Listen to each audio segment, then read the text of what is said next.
Oh, He is a great God. He is an awesome, wonderful God, mighty in power, author of wisdom. You're better than life.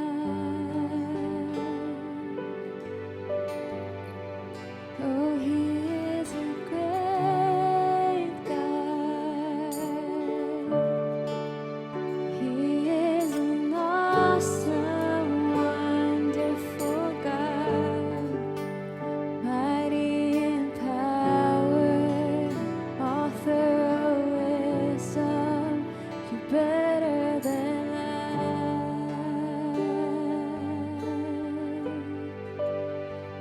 Praise God. For the reading of our word, can I ask everyone to please stand up? We'll be reading from Hebrews chapter 3.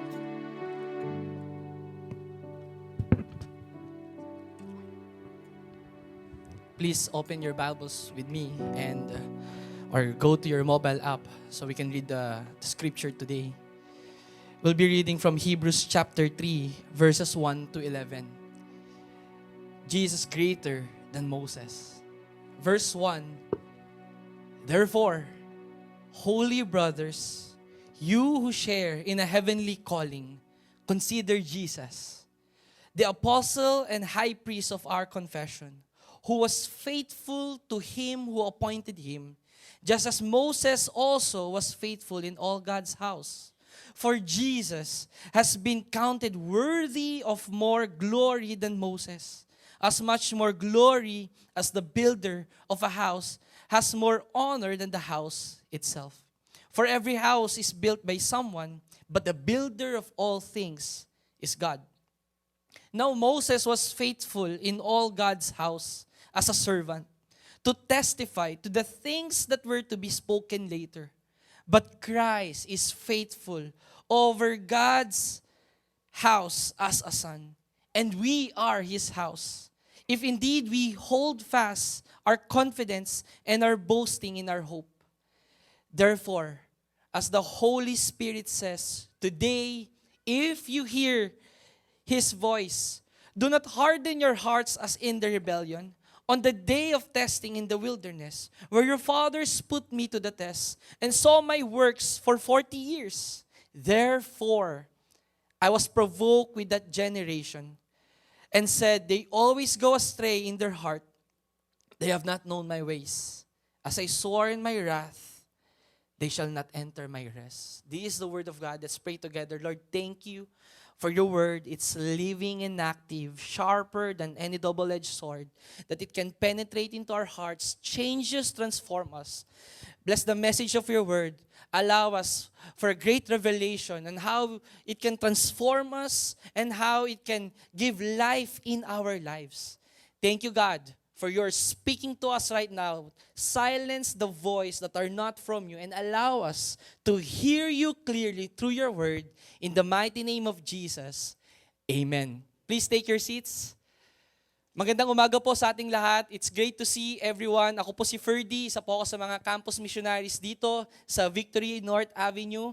I hope dahil po sa masamang panahon noong Biyernes, kahapon, sana nasa mabuti pong kalagayan ng inyong pamilya at ang inyong mga tahanan.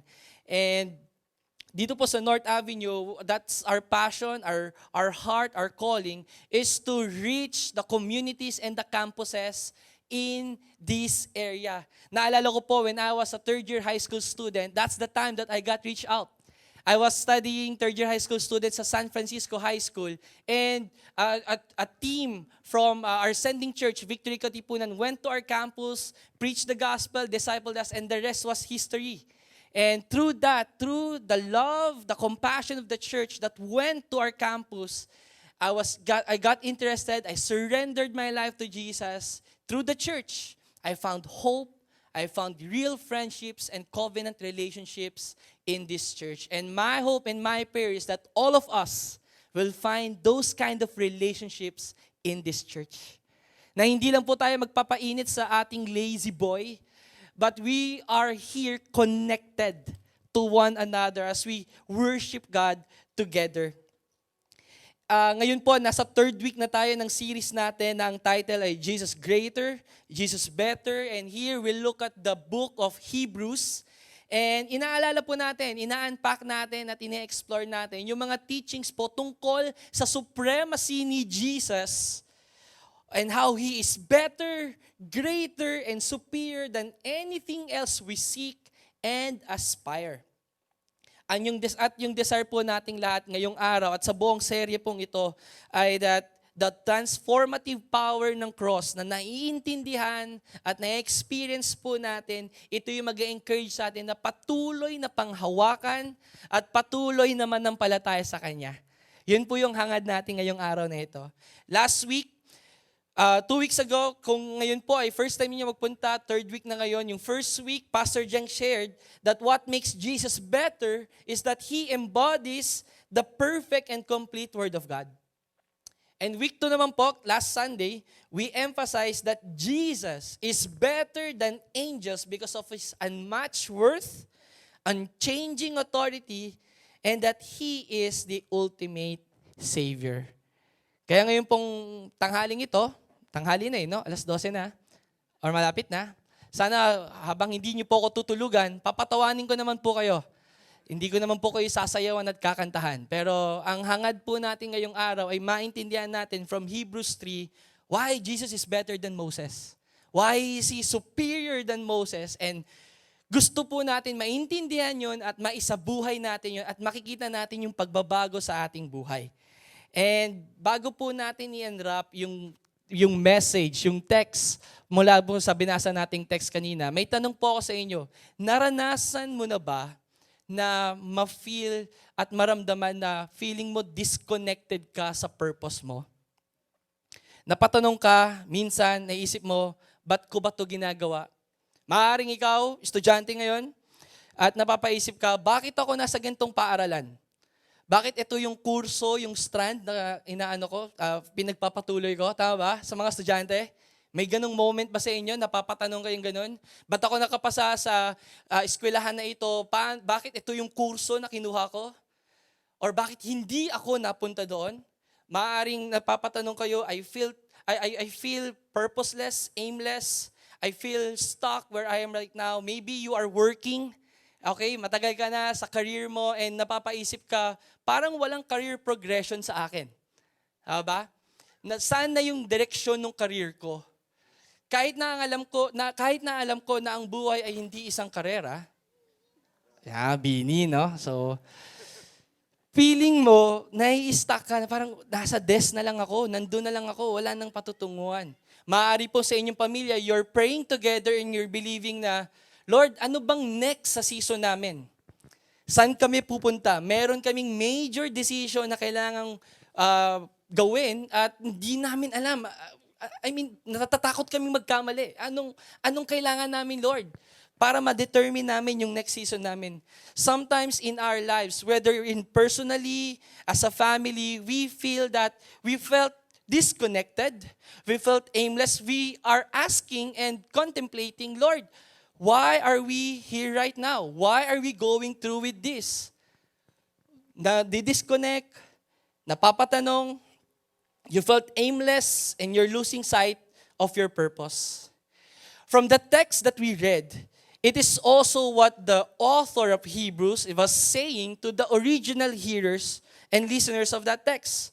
That those who came out of Judaism, hindi po yung mga follower ni Juday, okay po?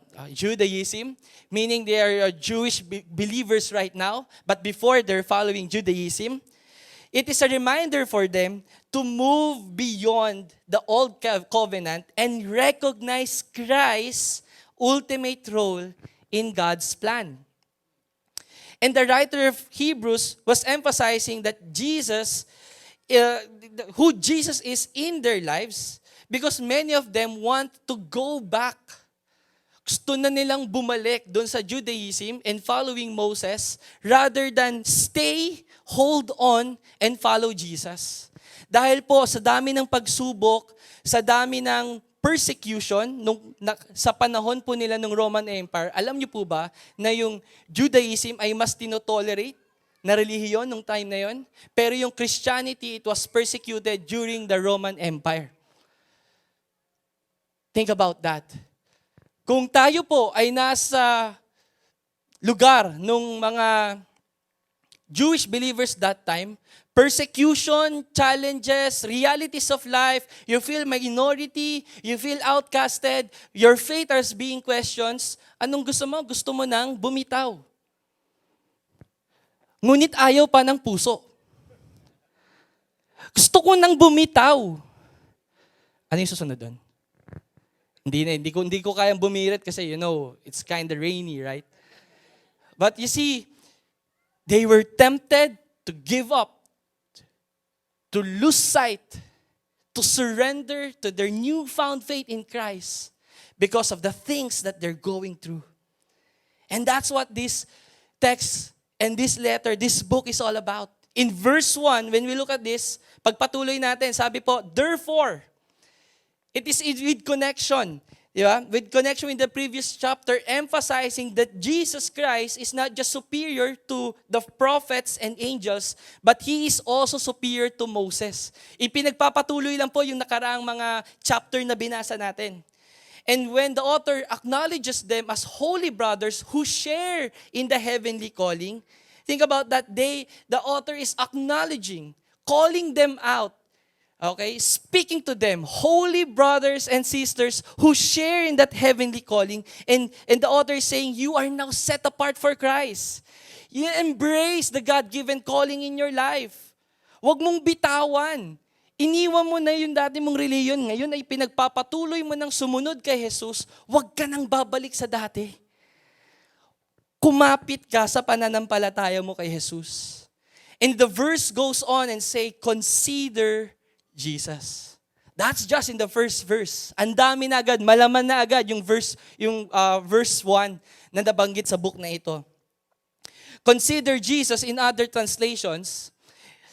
In NIV, ang ganda po na sinabi dito, fix your thoughts on Jesus. Maaaring yung mga Jewish believers nung panahon na yon ay naggugulumihanan. Wow. Nagguguluhan, nalilito sa kanilang pananampalataya kay Jesus. At sinasabi, fix your thoughts on Jesus. In another translation, in NLT, think carefully about this Jesus. Patunguhan at pag-isipang mabuti kung sino si Jesus sa iyo. Sa ang salita ng Diyos translation, alalahanin niyo si Jesus. Consider Jesus. Why was that an emphasis? Why is the author pounding, emphasizing, and putting so much depth on considering Jesus? Because, as we see, the people during that time, they gave excessive respect about who Moses is. Because he's the one who gave the law, miracles had done through him, and for leading the Israelites away from Egypt. He was like a superhero during that time. So kung tayo pong lahat nabubuhay nung time na ito, maaring lahat ng mga anak natin ipinangalan natin kay Moses because he is the hero of our faith. Para siyang super Bible character, superhero. The law or the Torah was also known as the Mosaic Law. Listen to this. The book may not be originally intended for us to listen, but somewhat resonates with what we are going through, especially sa situation ng mga Jewish believers. Because when things go bad, they want to go back to their old ways. Kapag nahihirapan sila sa pananampalataya nila, sa pagsunod kay Jesus, ang default nila, balik na lang tayo sa dati. Okay pa yung dati. Diba? Accepted tayo sa society. Nirespeto tayo, walang challenges. Okay na eh. Why hold on and consider Jesus? And this is something that we can also relate with them. That when things don't go our way, we look for our solution and we consider Jesus as the last option. Jesus, may problema ako sa finances eh. Pero kaya ko naman diskartehan. I have my ways. I have the solution. I can find ways. Pero Jesus, pag nagkakagipitan na last option kita, bahala ka na ha. Sa'yo na yung bola. When things don't go our way, or when we feel like our faith is being challenged, and sometimes we feel unworthy, we feel unqualified to approach Jesus, what do? We look for more spiritual people. We look for people who we consider that has that connection to Jesus. Hindi kami okay ni Jesus ngayon eh. Simon, pag-pray mo kasi parang okay kay ni Jesus eh. Parang mas malapit kay Jesus. Ay, may kausap si Simon. Pastor Jeng, ikaw yung pastor namin dito, pag-pray mo ako. Pwede naman po kila Ate Len. Hindi, sa iyo pastor eh, kasi ikaw yung pastor namin eh. Pray for me, mas malakas ka eh. When those questions arise, when those situations come into our life, what's our response? What do? Do we go back to our old ways? Do we give up in our faith? Do we find our solution in our own ways and consider Jesus as the last option? Do we look for people more qualified to mediate, to pray for us? Kasi kailangan natin. But listen to this. When the author says consider Jesus, in the same verse, he gave the biggest flex about who Jesus is. Ito yung flex nung author. Jesus is the apostle and high priest. What does apostle mean? Apostle is someone that Jesus is God's representative to human beings. As an apostle, Jesus represents God to us. And as high priest, it means that Jesus represents us before God.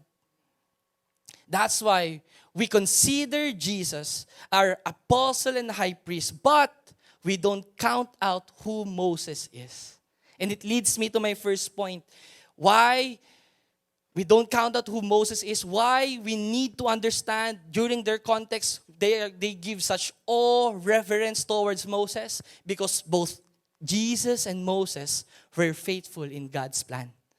Both of them were faithful. Verse 2, who was faithful to him who appointed him, just as Moses also was faithful in all God's house. Sa context po ni Moses, God's house was the people of Israel. He fully carried out all God's appointed duties, tasks, and commands God gave to him to God's chosen people. Binigay po niya at ginawa po niya yun faithfully. Actually, when we dig deep and go back to Genesis, Exodus, there's so many parallel things about Moses and Jesus. Actually, it's really Moses who foreshadowed that Jesus that will come. Yung mga actions po ni Moses foreshadows what Jesus will do faithfully in us. Ano po yung mga parallel instances noon? As infants, both Moses and Jesus were protected by their parents against danger. Do you know that? Prince of Egypt?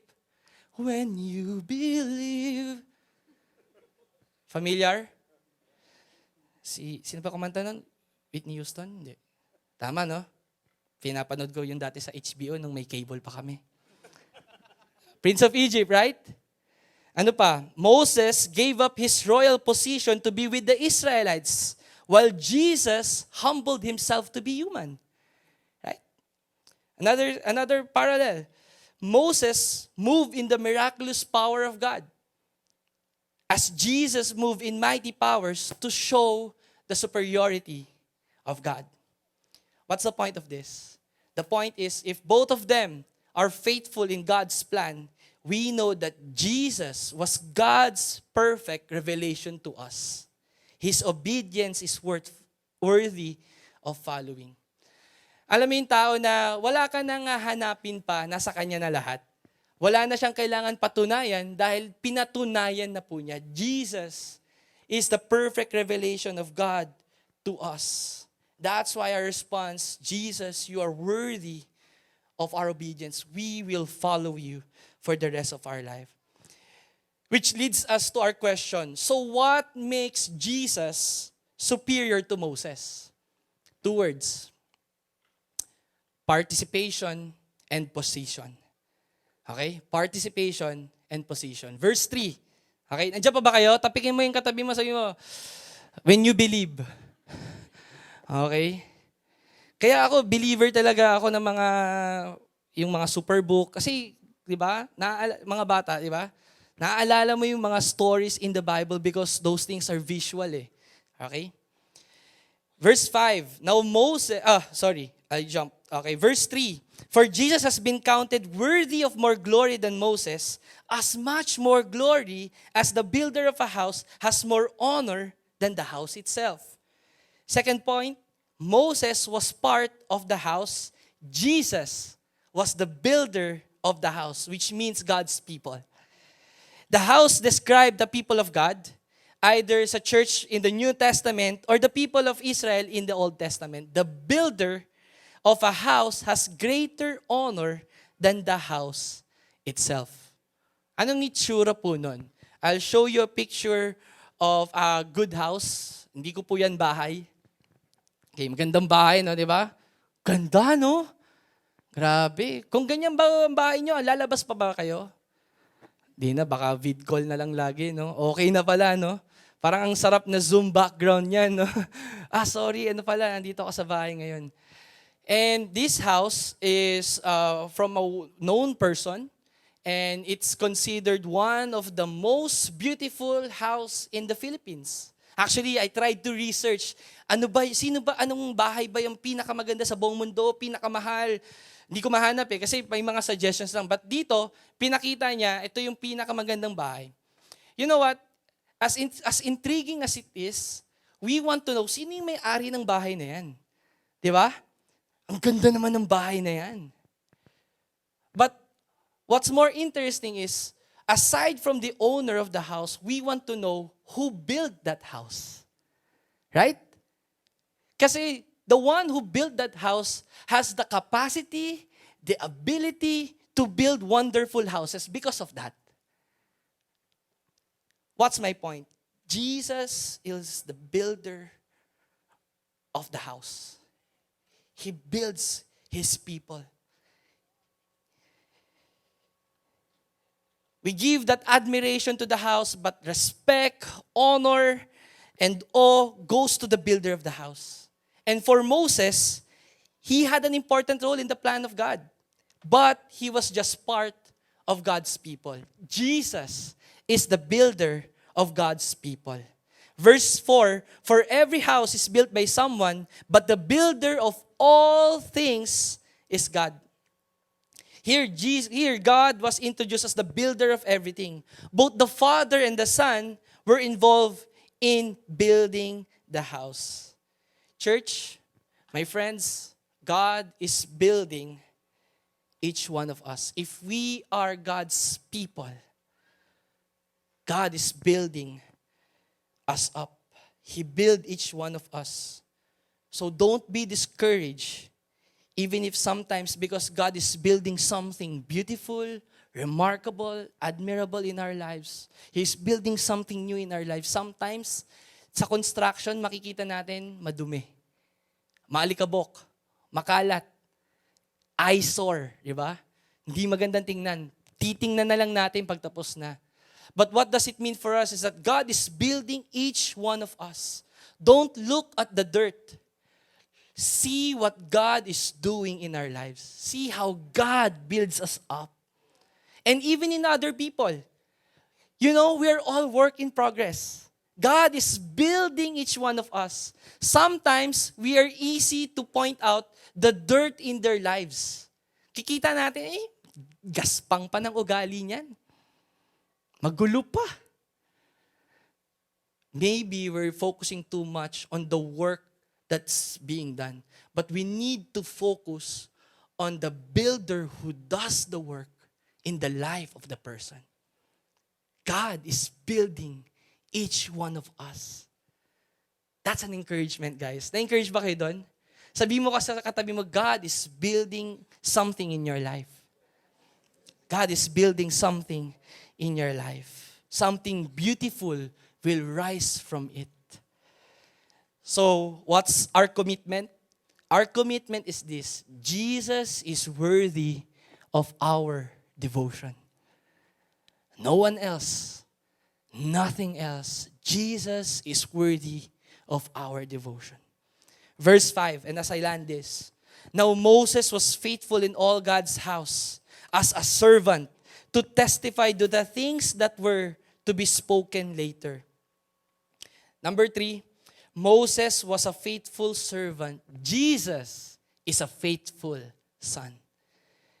The word servant, from its Greek original word, was first used in the New Testament. It was used to describe Moses. Yung word na therapon.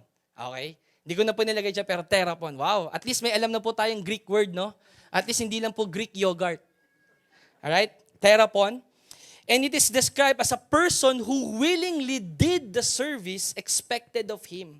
It means a friend serving in a tender and noble way. Iba po yung gamit ng word na servant na alipin. Pero dito, ginamit siya bilang isang kaibigan na nagampanan yung task na naipigay sa kanya. That tender, noble way of describing a servant. That's who Moses is. It means to explain Moses' privileged access to God's presence and his trustworthy stewardship of divine revelation. That Moses worked in all God's house. Yung task po ni Moses was to testify and point people toward things which Christ would declare clearly. Ulitin ko lang po. Yung task ni Moses, from the verse that we read, was to testify and to point people toward what Christ would declare clearly. But the issue here was, some Jewish Christians, believers, considered Jesus as second Moses or Moses 2.0.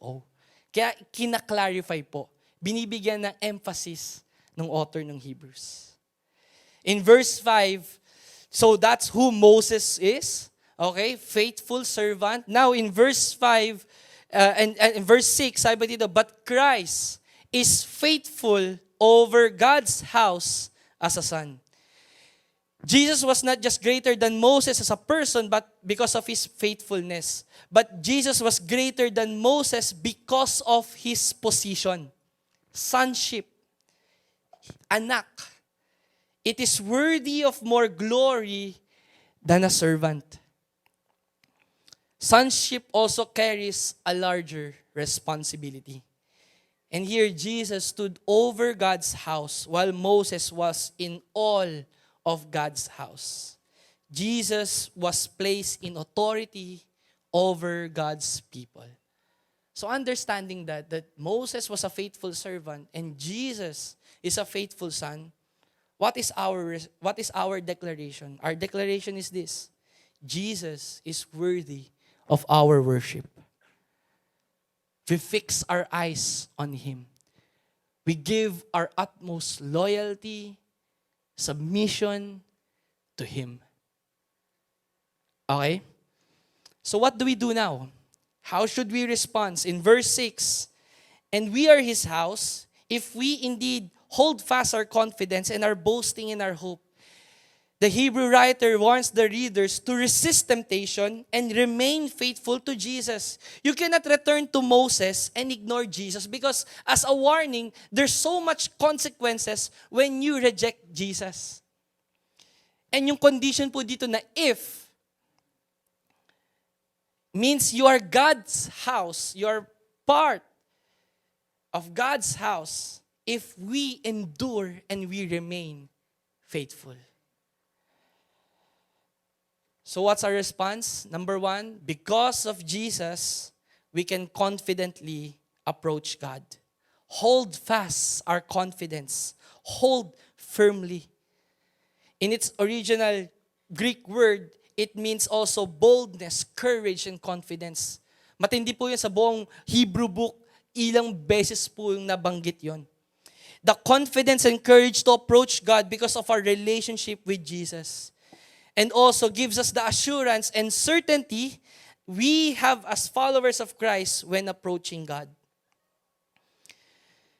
Lastly, because of Jesus, we receive forgiveness for our sins and have a new covenant.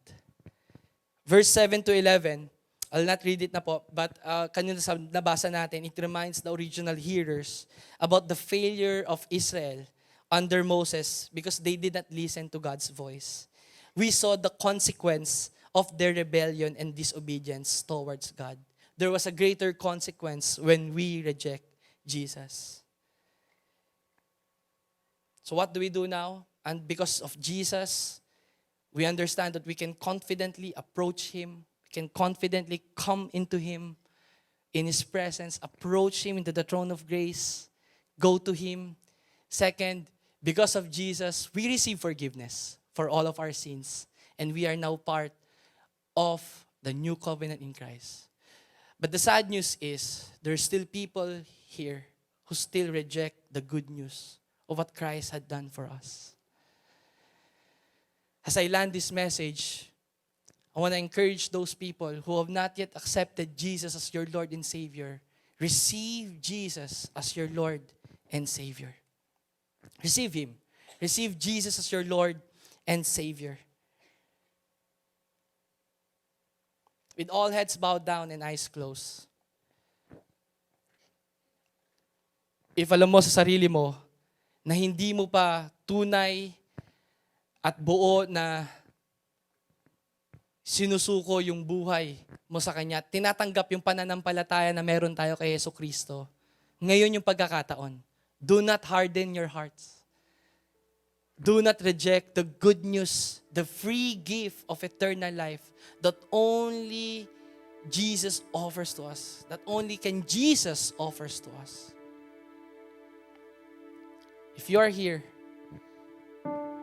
and you want to receive Jesus as your Lord and Savior, I want you to boldly, confidently, and humbly raise up your hand and I'll pray for you. I see that hand. Keep that hand raising. I see that hand. Praise God. Praise God. Hindi aksidente na nandito ka. God has been talking to you. This is the time that you're now listening to Him and accepting Him. I see those hands. Keep that hands raising. Anyone else? Now is the time to accept Jesus as your Lord and Savior. Stop hardening your hearts. Freely, humbly accept Him. If you're raising your hand right now, I want you to pray this prayer with me. Lord Jesus, I admit that I am a sinner. I admit that apart from you, I cannot forgive my sins. I cannot save myself. I am a sinner. Sin has caused that immeasurable gap towards you. But today, I acknowledge that you are my Savior.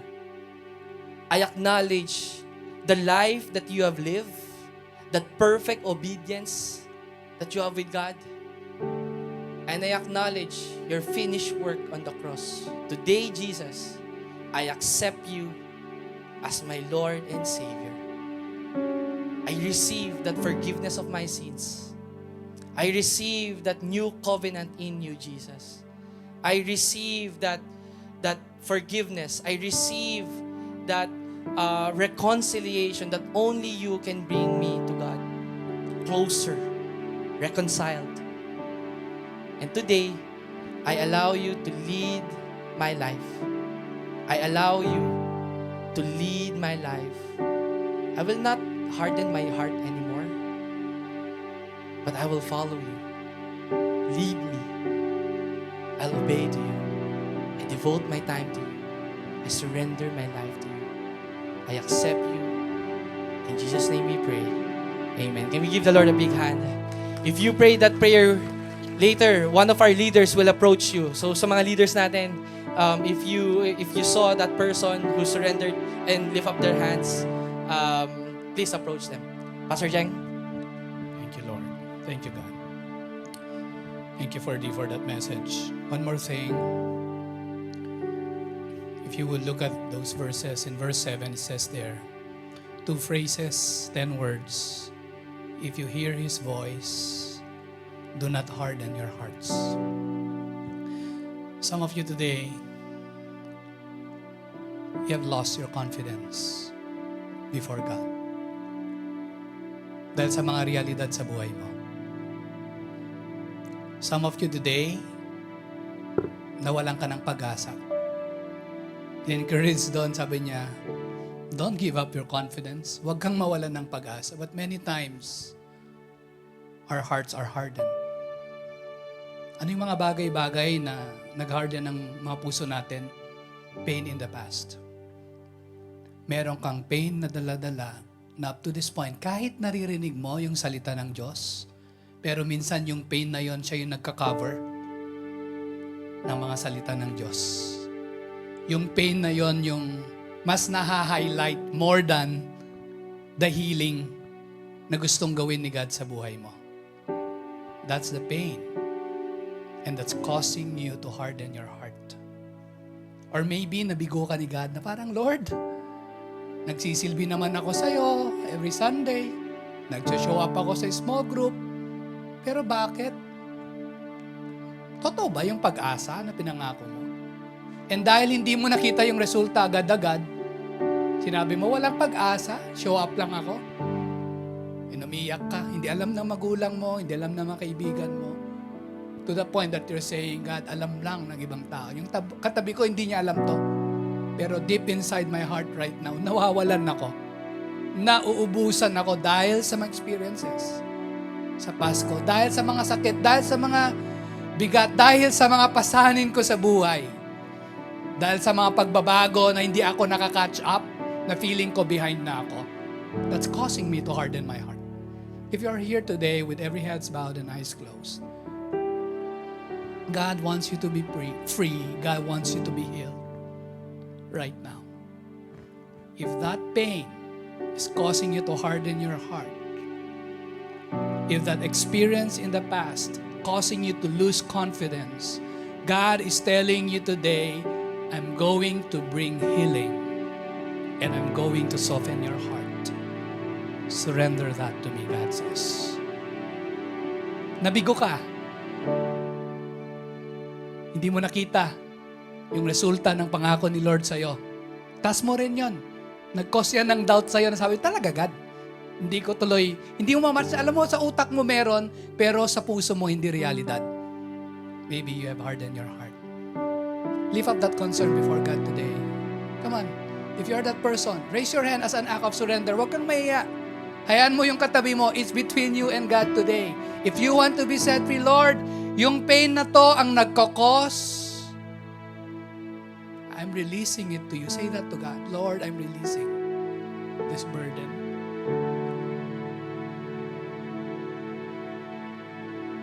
Lord, hindi ko nakita na kumilos ka. Feeling ko naging manhid ka. Naging manhid na rin ako. Lord, soften my heart. Sabihin mo kay God, Lord, soften my heart. Forgive me. Sabihin mo kay God, forgive me. Kung minsan sa buhay ko, trineten din kita. God, isa pa. God is telling you, you don't need to say isa pa. God is saying, I'm pursuing you. I'm not giving up on you. I'm with you. I am for you. Some of you today, you're saying, God, parang hindi ako anak ng bahay. Feeling ko, na-set aside ako. God is saying, no, you're not. You belong to me, God says. You don't belong to the world. You don't belong to your past. You don't belong to what people have said about you. God is telling you, I am setting you free. And I'm bringing healing to your soul right now. And I'm giving rest to your soul. And God says, now you can enter that rest. One more thing. Yung iba sa inyo, you've been living a life. I know you have Jesus in your life, pero striving yung way of life nyo. Subukan ko ulit. Patunayan ko ulit. God is saying, huwag mo kailangan patunayan yun. Hindi mo kailangan patunayan ang sarili mo. And God is saying, I'm releasing you right now. I'm setting you free. Move with confidence. Walk in confidence. Pagpasok mo sa office bukas, God is telling you, show up. Lift up your head. Because I've restored you. Thank you, God, for you've restored our confidence. Lift up your hands, come on. Lord, you've restored our confidence. And you have renewed our hope today. May pag-asa kami na dadalhin sa office namin bukas. Meron kaming confidence na dadalhin sa mga kamag-anak namin mamaya sa lunch, when we converse with our kids, saan man kami, Lord, we will be the people who would be confident enough and remain hopeful to what you have for us. Bless your people today. In Jesus' name, amen and amen. Come on, give God a praise. Can I invite everyone to please stand? Okay, we'll be sending you off. Okay, this time. And have a good lunch. 2 Corinthians chapter 13, verse 14. Raise your hand. The grace of the Lord Jesus Christ and the love of God and the fellowship of the Holy Spirit be with you all. God bless everyone. Walk with confidence and hope because you have Jesus.